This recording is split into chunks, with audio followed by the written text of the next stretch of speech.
روحي وصار الدمع يبكي. السلام علیکم ورحمۃ اللہ وبرکاتہ۔ محترم ناظرین کرام، میں مفتی محمد انس قاسمی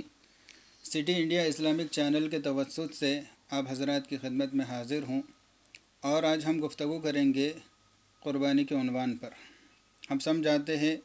کہ عید الاضحیٰ بہت قریب آ رہی ہے، 1-2 دن باقی رہ گئے ہیں، تو ایسے میں ہر مومن کی یہ ذمہ داری بنتی ہے کہ وہ قربانی کے فضائل کو اپنے سامنے رکھے۔ دیکھیے سامعین کرام، قربانی یہ صرف ہماری شریعت میں نہیں بلکہ پچھلی ساری شریعتوں میں کسی نہ کسی درجے میں قربانی کے عمل کو اللہ تعالیٰ نے مشروع کیا تھا۔ جیسے قرآن پاک میں حضرت آدم علیہ السلام کے 2 بیٹوں کی قربانی کا تذکرہ ہے۔ جب ان دونوں نے ایک خوبصورت لڑکی سے نکاح کرنے کے سلسلے میں اختلاف کیا، ہر کوئی یہ کہتا تھا کہ میں اس کا زیادہ مستحق ہوں، اور ان میں سے ایک حق پر تھا اور دوسرا ناحق جو ہے نا اس کا مطالبہ کر رہا تھا۔ حضرت آدم علیہ السلام اپنے بیٹوں کو سمجھاتے رہے، لیکن جو ناحق مطالبہ کر رہا تھا وہ سمجھنے کے لیے تیار نہیں تھا۔ تو بالآخر اللہ تعالیٰ کے سامنے حضرت آدم علیہ السلام نے مسئلہ رکھا، تو اللہ تعالیٰ نے یہ حکم دیا کہ اپنے دونوں بیٹوں کو یہ حکم دو کہ وہ اپنی اپنی قربانی پیش کرے، جس کی قربانی قبول ہو جائے گی وہ اس لڑکی سے نکاح کرے گا۔ تو دونوں کو حکم دیا گیا، تو ان میں سے جو حابیل تھے وہ حق پر تھے، تو انہوں نے قربانی کے لیے ایک جو ہے نا اچھا فربا صحت مند جانور پیش کیا۔ تو دوسرا جو ناحق مطالبہ کر رہا تھا اس کا نام تھا قابیل، تو وہ چونکہ کاشتکار آدمی تھا تو اس نے کچھ غلے دانے ناقص قسم کے اس نے اللہ تعالیٰ کے دربار میں بطور قربانی کے پیش کیا۔ تو پچھلی شریعتوں کے اندر قربانی کے قبول ہونے کی علامت یہ ہوا کرتی تھی کہ آسمان سے ایک آگ آتی تھی، وہ آگ اس قربانی کو کھا لیتی تھی، اچک لیتی تھی، جلا دیتی تھی جو قربانی اللہ تعالیٰ کو پسند ہو، جو قربانی اللہ تعالیٰ کے دربار میں مقبول ہو۔ تو اس طرح حابیل کی پیش کردہ قربانی کو اللہ تعالیٰ نے قبول فرما لیا اور بتا دیا کہ حابیل جو ہے نا حق پر ہے، اور جو قابل ہے یہ ناحق مطالبہ کر رہا ہے، اللہ تعالیٰ نے اس کی قربانی کو قبول نہیں کیا۔ یہ لمبا واقعہ ہے کہ اس کے بعد خود قابل جو ناحق مطالبہ کر رہا تھا، حق سے ہٹا ہوا تھا، اس نے اپنے بھائی کو قتل کر دیا۔ بہرکیف پچھلی امتوں میں بھی جو ہے نا قربانی کا عمل مشروع تھا۔ اب ہماری شریعت کے اندر جو قربانی کو مشروع کیا گیا ہے وہ دراصل حضرت ابراہیم علیہ السلام کی عظیم قربانی کی یادگار ہے، کیونکہ حضرت ابراہیم علیہ السلام جو کہ خلیل اللہ ہے، اللہ تعالیٰ کے خاص دوست ہیں، لیکن اس کے باوجود اللہ تعالیٰ نے ان کو بہت آزمایا۔ آزمائش کا ایک درجہ یہ بھی تھا کہ اللہ تعالیٰ نے ان کو اولاد نہیں دی، شادی ہو گئی ان کی، اور جو ہے نا ساری عمر دعا کرتے رہے کہ اللہ ربی حبلی من الصالحین، ربی حبلی من الصالحین، اللہ مجھے نیک اولاد عنایت فرما، مجھے نیک اولاد دے دے، لیکن اللہ تعالیٰ نے ان کی اس دعا کو ایک لمبے زمانے تک قبول ہی نہیں کیا۔ یعنی حضرت ابراہیم علیہ السلام بوڑھے ہو گئے، اس وقت تک ان کے یہاں کوئی اولاد نہیں تھی۔ بالآخر اللہ تعالیٰ نے ان کی دعا کو قبول کیا اور ان کو ایک بیٹا عنایت فرمایا حضرت اسماعیل علیہ السلام کی شکل میں۔ اور پھر جیسے ہی وہ بیٹا پیدا ہوا، اللہ تعالیٰ نے مزید آزمایا، ان کو یہ کہا کہ اپنی بیوی ہاجرہ اور اپنے بیٹے اسماعیل کو جو کہ شیرخوار ہے، دودھ پیتا بچہ ہے، جا کر تنہا مکہ کے سنگلاخ علاقے میں، جہاں پر ابھی کعبۃ اللہ کی تعمیر موجود نہیں تھی بلکہ جنگل بیاباں تھا اور دور دور تک کوئی انسانیت کا تصور بھی نہیں تھا، تو ایسے بے آب و گیا میدان میں چھوڑنے کا حکم دیا۔ تو حضرت ابراہیم علیہ السلام اللہ تعالیٰ کے نبی تھے، اللہ تعالیٰ کے حکم کی اہمیت ان کے پاس تھی، یہ نہیں سوچا کہ میرا بیٹا اور میری بیوی اس جنگل میں کیسا رہیں گے، بس انہوں نے فوری اللہ تعالیٰ کا حکم پایا اور اپنے بیوی اور بچے کو وہاں پر جنگل میں چھوڑ کر آ گئے۔ پھر اللہ تعالیٰ نے اسباب بنائے، ان دونوں کے ذریعے سے اللہ تعالیٰ نے اس سرزمین کو آباد کیا۔ پھر بعد میں حکم دیا، جب حضرت اسماعیل علیہ السلام جو ہے نا جوانی کے قریب پہنچے، ابھی تو نابالغ ہی تھے بلکہ ابھی جو ہے نا بڑے ہونے آ رہے تھے، تو ایسے وقت جب کہ اولاد جو ہے نا ماں باپ کے لیے سہارا بن جاتی ہے، جب بچے کچھ بڑے ہو جاتے ہیں تو ماں باپ پور امید ہوتے ہیں کہ اب ہمارا بچہ بڑا ہو گیا ہے، یہ ہمارا جو ہے نا ہاتھ بٹائے گا، ہمارے لیے سہارا بنے گا۔ تو ایسے حالات میں اللہ تعالیٰ نے ایک اور آزمائش میں حضرت ابراہیم علیہ السلام کو ڈال دیا اور یہ کہا، اور خواب کے ذریعے سے، خواب میں صرف یہ بتایا کہ حضرت ابراہیم علیہ السلام اللہ تعالیٰ کے حکم سے اپنے اس چہیتے بیٹے کے گلے پر چھرا چلا رہے ہیں اور اللہ کے نام پر اس کو قربان کر رہے ہیں۔ تو نبی کا جو خواب ہوتا ہے وہ بھی حکم کے اور وحی کے درجے میں ہوتا ہے، تو فوری اٹھے اور سمجھ گئے کہ اللہ تعالیٰ مجھ سے قربانی چاہتے ہیں، تو وہ گئے اپنے ہونہار بیٹے کے پاس اور جا کر یہ کہنے لگے کہ اے بیٹے، میں دیکھ رہا ہوں، میں نے خواب میں دیکھا ہے کہ میں تیرے گلے پر اللہ تعالیٰ کا نام لے کر چھری چلا رہا ہوں، تجھے ذبح کر رہا ہوں، تیری اس سلسلے میں کیا رائے ہے؟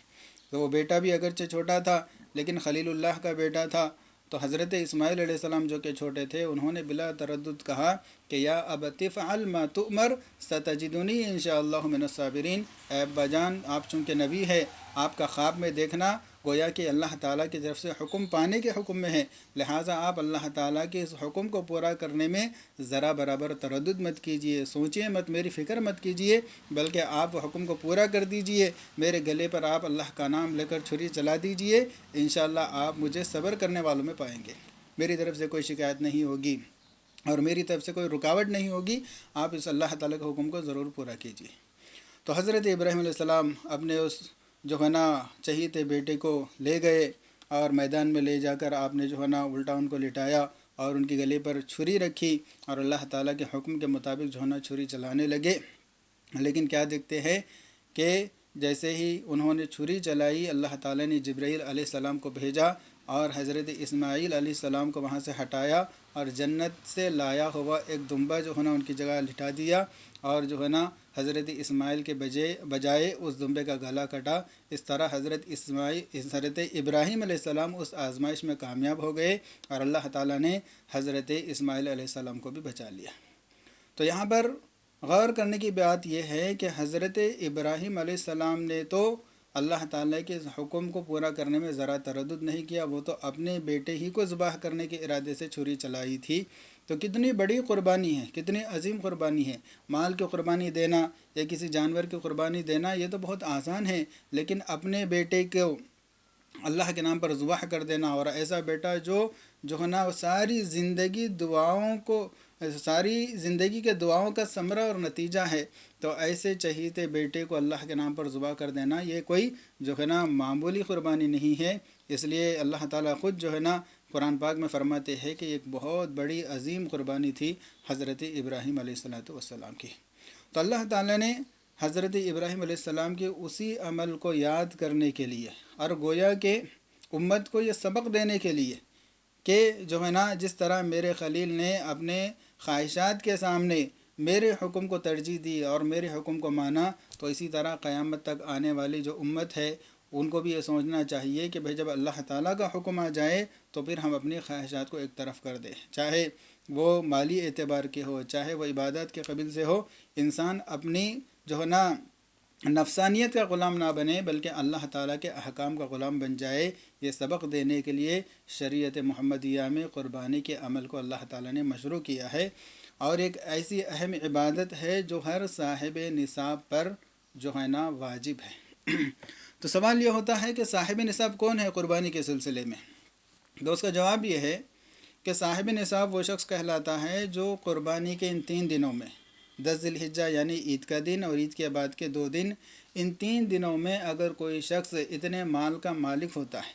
یعنی اپنے جو حاجات ضروریہ ہے، اپنے روزانہ کے روزمرہ کے جو ضروری اخراجات ہے،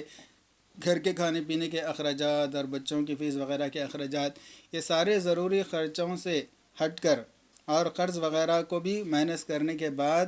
کسی کے پاس اتنا مال ایکسٹرا رکھا ہوا ہے، زائد از ضرورت رکھا ہوا ہے، جس سے 52.5 تولہ چاندی خریدی جا سکتی ہو، جو آج کل کے ریٹ کے حساب سے تقریباً 40,000 روپیے ہے۔ تو گویا کہ 40,000 روپیے جس کے پاس ضرورت سے زائد رکھے ہوئے ہو تو وہ صاحب نصاب کہلائے گا، اور شریعت کی جانب سے اس پر قربانی واجب ہوگی۔ قربانی ادا نہیں کرے گا تو وہ شریعت کی نظر میں گنہگار ہوگا۔ تو اس لیے ہر کوئی اپنا محاسبہ کرے، اپنا حساب لے اور جائزہ لے اپنے اموال کا، اور دیکھے کہ وہ صاحب نصاب ہے یا نہیں ہے۔ اگر وہ صاحب نصاب ہے تو ضرور قربانی کرنے کی جو ہے نا کوشش کرے، فکر کرے، ابھی سے تیاری جو ہے نا شروع کر دے۔ تو یہاں پر ایک اور بات غور کرنے کی یہ ہے کہ بہت سارے لوگوں کو یہ دیکھا گیا کہ پورے گھر کی جانب سے ایک ہی بکرے کو وہ ذبح کرتے ہیں، ایک ہی بکرے کو ذبح کرتے ہیں، حالانکہ ایک گھر میں بسا اوقات کہیں کہیں صاحب نصاب لوگ ہوتے ہیں۔ اگر مان لیجئے کہ شوہر کے پاس مال ہے اور بیوی کے پاس سونا ہے، اور جو ہے نا وہ سونا 7.5 تولہ سونا ہے، یا چاندی 52.5 تولہ ہے، یا سونا چاندی ملا کر اتنا ہے جس سے 52.5 تولہ چاندی خریدی جا سکتی ہے، تو اس صورت میں بیوی بھی صاحب نصاب ہوگی۔ تو بیوی کی جانب سے الگ قربانی دینا یہاں پر واجب ہے، شوہر کی جانب سے الگ قربانی دینا یہاں پر جو ہے نا واجب ہے۔ تو اس طرح ہر کوئی اپنا اپنا حساب کرے، جس کے پاس جتنا مال ہے وہ مال اگر ضرورت سے زائد 40,000 روپے کی مالیت تک پہنچتا ہے تو ہر کوئی صاحب نصاب ہے۔ تو ایک ایک گھر میں 5 اور 6 کہیں 2 قربانیاں واجب ہوتی ہے، جو ہے نا اس کا ہم جو ہے نا حساب لینا چاہیے، محاسبہ کرنا چاہیے۔ اور قربانی میں جو ہے نا یا تو انسان کیا ہے بکرا اور مینڈا ذبح کرتا ہے، یا گائے کو وہ ذبح کرتا ہے، یا اونٹ کو ذبح کرتا ہے۔ تو اس سلسلے میں بنیادی بات یہ ہے کہ اگر بکرا اور مینڈھے کی قبیل سے اگر ہم قربانی دینا چاہتے ہیں تو اس بکرے یا مینڈھے کا کم از کم 1 سال کی عمر کا ہونا ضروری ہے۔ لیکن صرف بکرے اور مینڈھے کے نصاب میں اس بات کی اجازت دی گئی ہے کہ وہ 1 سال مکمل نہ ہوں، بلکہ 6 مہینے سے بڑا ہے، 7 مہینے کا، 8 کا، 9 کا، 11 کا، جتنے کا بھی ہے، لیکن دیکھنے میں اتنا فربا ہے، اتنا صحت مند ہے کہ دیکھنے میں 1 سال کا لگتا ہے، تو ایسے بکرے مینڈھے کی بھی قربانی دینا جو ہے نا شریعت کے اندر جائز ہے۔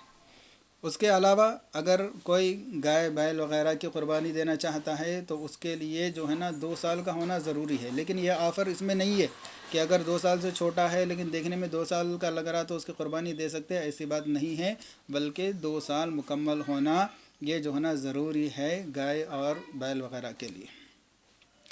اور ایک جو ہے نا اونٹ کی قربانی اگر کوئی دینا چاہتے ہیں تو پھر اس میں اونٹ کی عمر کم از کم 5 سال ہونا چاہیے، 5 سال سے چھوٹا ہو تو پھر اس اونٹ کی قربانی جو ہے نا یہ مقبول نہیں ہوگی، اس کا اعتبار نہیں کیا جائے گا۔ تو جو چھوٹے جانور ہے بکرے مینڈے وغیرہ، اس میں جو ہے نا ایک آدمی کی طرف سے ایک ہی بکرا ایک ہی بندے کی طرف سے کافی ہوتا ہے، لیکن جو بڑے جانور ہے گائے بیل بھینس اور اسی طریقے سے اونٹ ہے تو ان میں 7 حصے بنتے ہیں، یعنی 7 افراد کی جانب سے جو ہے نا ایک گائے کی قربانی دی جا سکتی ہے۔ تو اس کا بھی جو ہے نا ہم پاس و لحاظ رکھنا چاہیے۔ اب ایک سوال کیا جاتا ہے کہ کیا مرحومین کے نام پر قربانی دے سکتے ہیں؟ تو اس میں سب سے پہلے اس بات کو دھیان میں رکھنا چاہیے کہ سب سے پہلے ہم اپنی واجب قربانی کو ادا کریں۔ بہت سے لوگوں کو یہ دیکھا گیا کہ وہ یہ کہتے ہیں کہ ہم اپنے مرحوم باپ کے نام پر قربانی دینا چاہتے ہیں۔ کیونکہ وہ جب تک زندہ تھے وہ باحیات تھے، پابندی سے قربانی دیتے تھے، لہٰذا ان کے اس عمل کو جاری رکھنے کے لیے ان کی طرف سے ہی ہم قربانی دے رہے ہیں۔ تو یہ بالکل مناسب بات نہیں ہے۔ جب تک وہ زندہ تھے، صاحب نصاب تھے تو وہ قربانی دیتے تھے، لیکن اب آپ زندہ ہیں تو آپ پر قربانی دینا واجب ہے، تو تم اپنی طرف سے پہلے اپنے واجب قربانی ادا کرو۔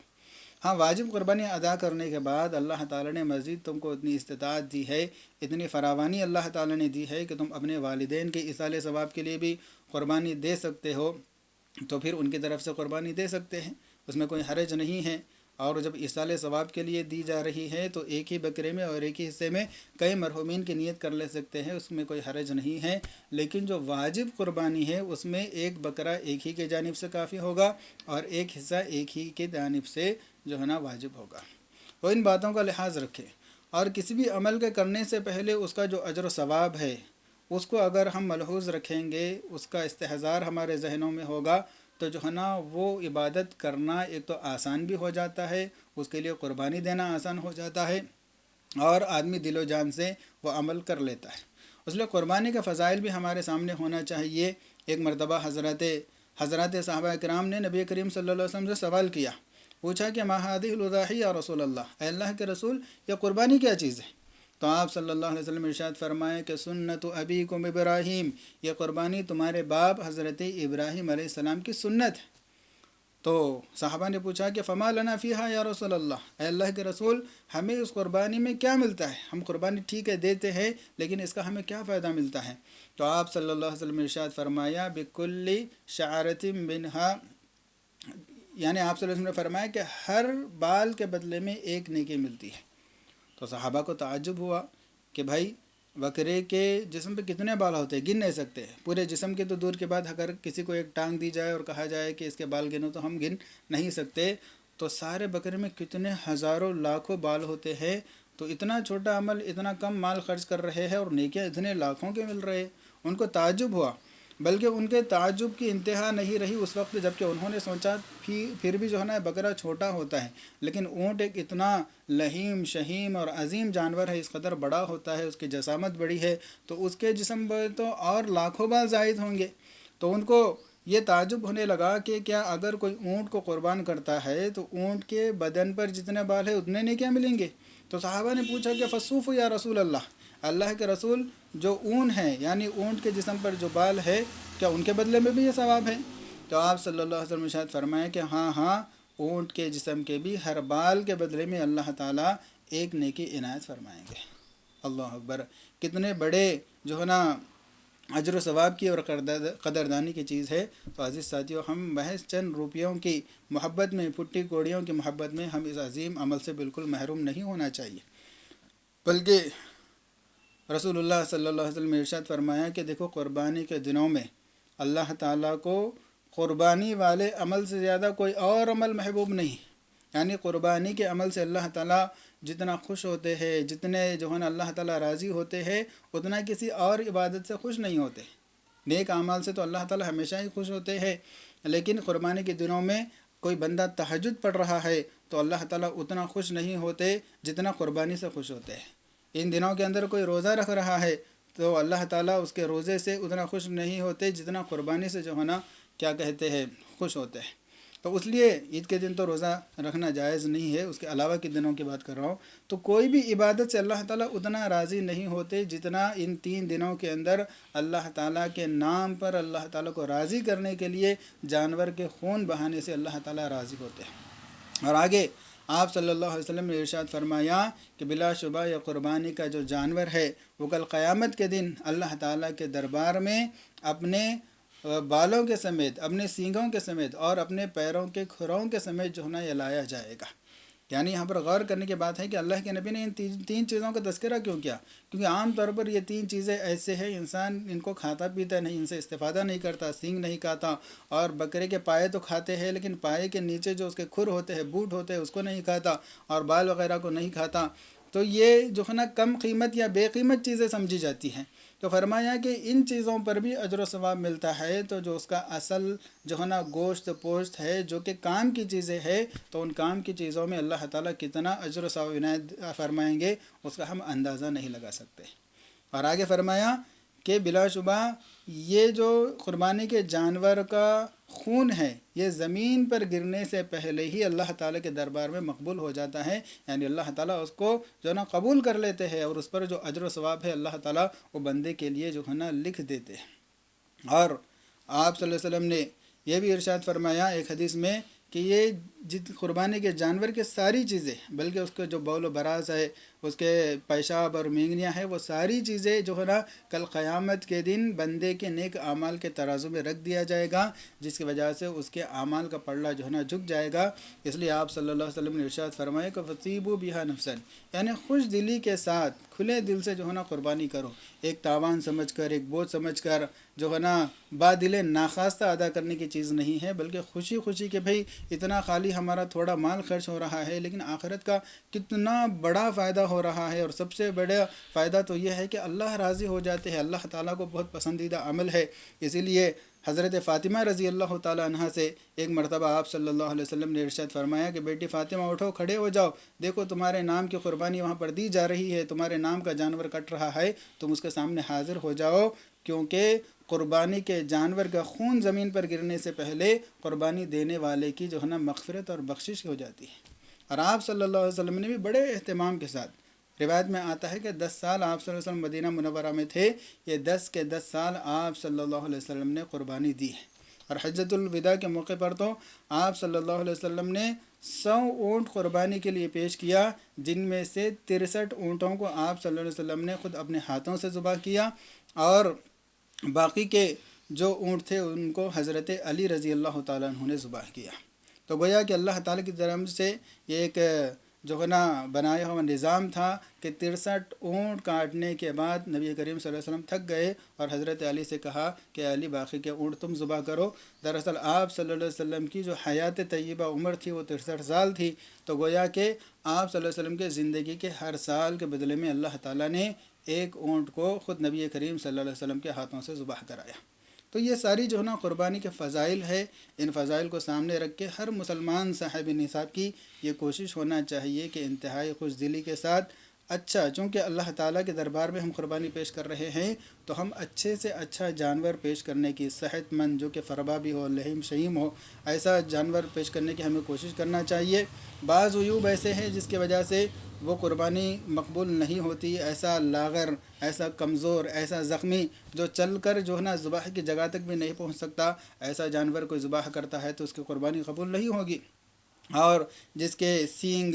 اور اسی طرح سے کان وغیرہ یا کوئی بھی عضو جو ہے نا تہائی سے زیادہ کٹا ہوا ہے تو اس کی قربانی بھی نہیں ہوتی۔ اور بعض ایسے چھوٹے موٹے عیوب ہے جس سے کوئی حرج نہیں، قربانی قبول ہو جاتی ہیں۔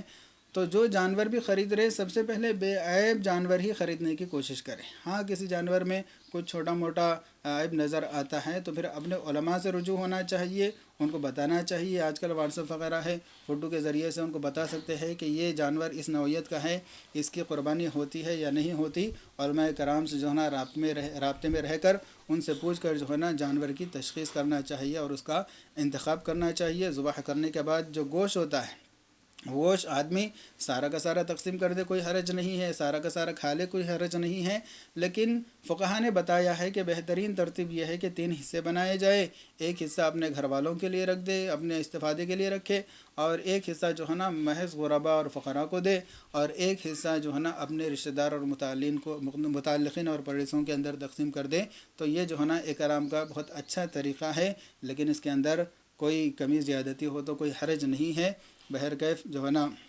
یہ قربانی کے جانور کے اور اس کے گوشت وغیرہ کے بعض احکامات ہیں، اور بھی بہت سارے مسائل ہیں، تو جن کو جیسی جیسی ضرورت پیش آئے اپنے سے متعلق جو علماء کرام ہیں ان سے جو ہے نا ربط کر کے جو ہے نا پورے قرآن اور شریعت اور سنت کے روشنی میں ہم اپنی قربانی دینے کی کوشش کریں۔ اللہ تعالیٰ سے دعا ہے کہ اللہ تعالیٰ ہم تمام کو عمل کی توفیق عطا فرمائے۔ السلام علیکم ورحمۃ اللہ وبرکاتہ۔